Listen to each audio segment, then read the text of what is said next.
In today's video, I'm going to teach you how to auto-forward or copy messages of a Telegram channel. There are a few different ways people usually do this, but in this video, I'm starting with the easiest and most direct option, the built-in Telegram forward feature. This method does not require any setup, extra tools, or advanced configuration. It's ideal if you just want to copy a message manually from one channel into your own chat, your saved messages, or another group or channel where you have permission to post. First, open the Telegram app on your device. Once Telegram is open, go to the channel you want to copy messages from.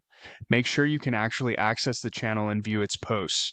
This is important because if you cannot open the channel or you are not a member where membership is required, then you won't be able to move forward with this process.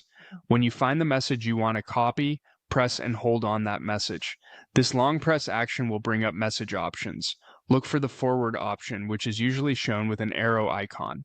Tap that forward button to continue. After tapping forward, Telegram will ask where you want to send the message. At this point, you can choose your own chat, your saved messages, or another group or channel. Saved messages is a useful option if you want to keep a personal copy for later, since it works like a private storage space inside Telegram.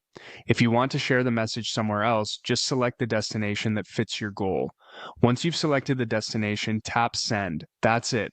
The message has now been copied manually using Telegram's built-in forwarding tool. Now, before you try to use this as an automatic solution, there are some important limitations to understand. You cannot auto-forward or even sometimes manually forward messages if the original channel has forward protection enabled. In those cases, Telegram restricts forwarding to protect the content. You also won't be able to do this properly if you are not a member or admin where access is required. And in some private channels, Telegram may block copying entirely, which means forwarding or copying text may not be available at all.